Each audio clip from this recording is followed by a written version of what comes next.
34 वर्षाच्या बाळाला ही 3.5 वर्षाची आई अशी गोष्ट सांगून झोपी घालत होती. ते बाळ आता हा का आमची कोण काय आता बाबा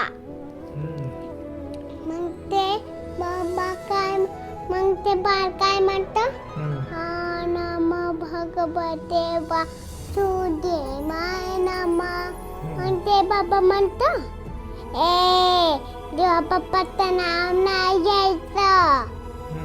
मग बाळ म्हणतं मी देवा बाप्पाचं नावच गेलं नाही.